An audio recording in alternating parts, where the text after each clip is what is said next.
tampon dispenser in the West Wing women's bathroom. If we were truly serious about running a diverse operation and bringing more women into politics, we should give the office a basic level of comfort for them. Even if you had to pay a quarter, it would be better than menstruating all over the Oval.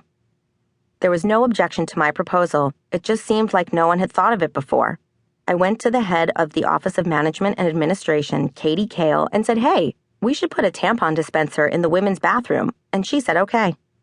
A couple weeks later, I walked into the 8:30 a.m. senior staff meeting, populated by about 20 or 25 people, including a lot of men, in the Roosevelt Room. The Roosevelt Room is a stately conference space where FDR once kept an aquarium and several mounted fish. Today, it's decorated in subtle beiges with a painting of Teddy on a horse in Rough Rider's gear and a little statue of a buffalo. It was there that I announced the West Wing would be installing a tampon dispenser in the women's bathroom that day. No one said a word, but it felt really good. I realize I promised you that I didn't want to focus on my legacy in this book, but since they didn't engrave the tampon dispenser with "Made Possible by Alyssa Mastromonaco," I wanted to leave a record of it somewhere. There are times when you need to be a bull in a china shop to get something done, and I'm capable of that, but I usually don't enjoy it. For me, leadership has always been much more about rallying people around a project or cause than about being held up as the boss. But leadership is not all triumph and victory.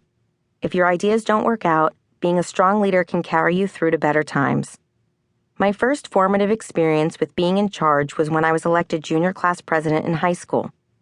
Even with my nuanced, enlightened approach, I was not popular. I ran for the position because I wanted to take the lead on prom planning for our senior year. Turns out you actually only needed to be on prom committee for that, but oh well. We ended up using the song my best friend Kara and I wanted, "All I Want Is You" by U2, for our special prom anthem. I don't know why you need one, but you do. Our theme was "Riches in the Night," which is a line from "All I Want Is You," so we thought we were extremely provocative and edgy. It almost didn't happen. After I was elected, a rival classmate decided that my junior prom date, who had a white Bronco with an 8-ball tinted into the back window, was inappropriate. The 8-ball implied, but did not necessarily confirm, given how much high school boys love bragging, that he was a drug dealer, and my rival launched an impeachment campaign against me weeks before the dance. The betrayal culminated in my class advisor interviewing me about why I was a good and worthy class president in the gym in front of all of my classmates who were sitting on the bleachers. I was furious, but I had to push forward. Senior prom could not be lame. The people voted, and I remained. One of the hallmarks of a great leader is being able to explain your decisions.